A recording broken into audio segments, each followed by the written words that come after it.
Og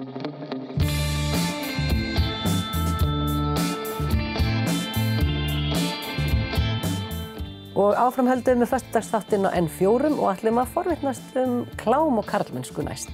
Og þau eru komin til mín, Guðmundur Óli Gunnarsson og Vilborg Hjörný Ívarsdóttir, forvarnar og félagsmálafulltrúar Akureyrarbæjar, ekki satt? Passar. Ja.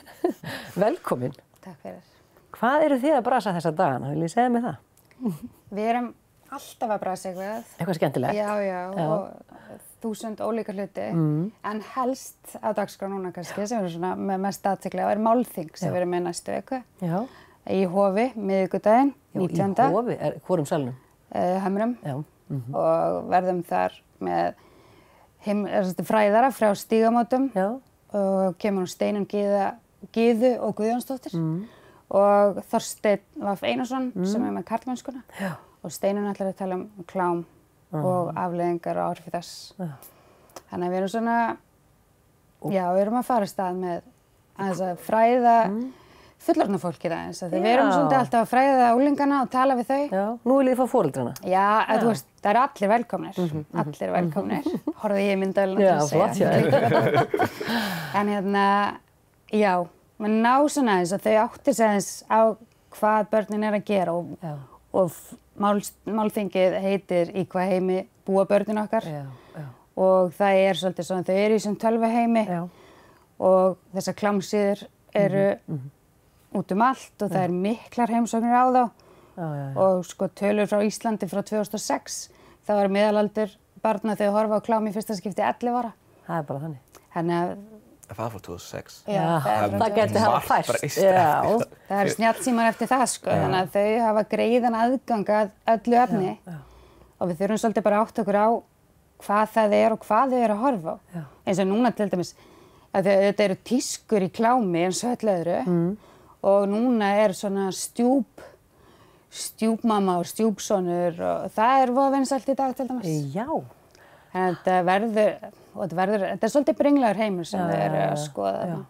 Eru þið ekki með mikla, þið hittið þessa unglinga bara á hverjum degi, það ekki? Jú. Og vitið svolítið hvað þau eru að brasa. Eru þau að sýna ykkur og segja ykkur svona frá því sem þau eru að sjá og upplifa? Já, þau tjá sig reglulega þetta og sýna okkur hvað þau eru að fylgjast með og svoleiðis.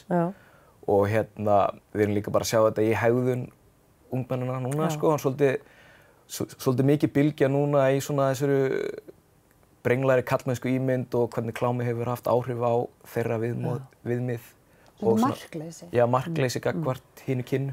Fyndið, mér finnst við hafa verið að tala um þetta bara síðan ég var, ekki kannski alveg unglingur, en í síðustu 10-20 ár er endalaust verið að tala um þetta klám og þessi áhrif sem klámaáhorf hefur á krakka. Erum við einhvern veginn aldrei að græja þetta? Já, einmitt, það er alltaf barátta. Það er alltaf barátta, það er alltaf einhvern veginn, allavega svona maður þarf að vera meðvitaður. Þetta kannski snýst mest það, eða hvað? Ég held að það sé kannski einn af tilgangum þessa málþings, bara koma foreldrum og ræða við foreldra og láta þau aðeins vera meðvitaðir hvernig staðan er og hvernig þessi heimur lítur út og hvaða afleiðingar þetta getur haft í för með sér. Að þetta geta verið miklar afleiðingar, sko fyrir bæði kynin. Af því að þú ert með sko strák annars vegar og sko í strákarnir okkar 17 ára til 21, ég held að segja með Norðurlanda með í klámaáhorfi. Þú veist, við erum alltaf best í öllu svolítið. Og það er bara hægt að sjá þetta í einhverjum... Já, það er þá bara áhorfstölur frá IP-tölum frá Íslandi, sko. Já, það er bara hægt að fletta þessu upp einhvern veginn.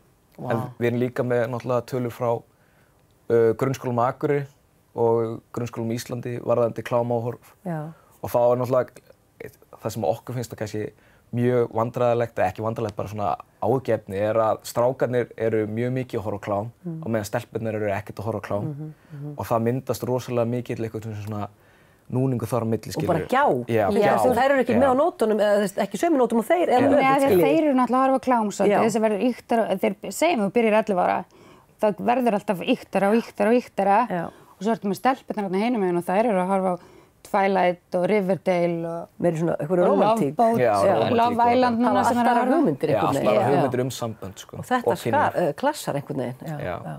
Þau koma svolítið svona ólíkum heimum hvað þetta varðar og svo bara líka svo þetta er svona normalisera svolítið klámið hjá þeim strákunum. Og ég hef alveg heyrt stelpur segja sko oftar en einu sinni, oftar en tvisvar að þær hafa kannski verið með vinum sínum, þau hafa verið saman í hóp og svo bara kveikja strákarnir á klámi og það bara rúllar í gangi.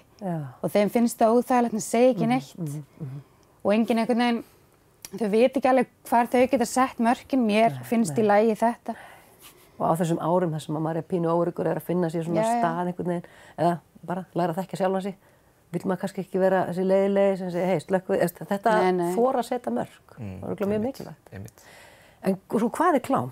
Svo er það spurningin, af því að svo man ég eftir að hafa farið á fyrirlestur hjá spekulanti í kynlífi sem að bara talar að klám sé bara partur af þessu, já, það sé bara eðlilegur partur, en þá er það kannski líka bara munur á klám og klámi. Það er til feminist klám, til dæmis. Já. Og þá er það bara verið að vinna með svona jafnréttis, þú veist, kynlíf. Í valdabaráttu ykkur, en er það eitthvað betra klám þá, eða?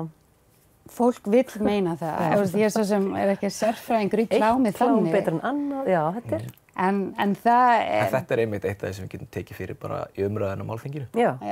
Það verður líka pallborðsumræður þar sem fólk getur komið spurningar til sérfræðinga og ungmenna. Eru margir í pallborðið eða þessi tveir fyrirlesarar bara? Já, og einn frá okkur og svo ungmenni líka til þess að svara spurningum. Klukkan, hvað er þetta á miðvikudaginn? Þetta er klukkan 5 í Hofi og þetta er til svona 19:40. Ókeypis inn eða? Það er ókeypis inn, allir velkomnir. Drífum okkur bara á þessar ráðstefnu og tökum þátt og verðum svolítið meðvituð þetta.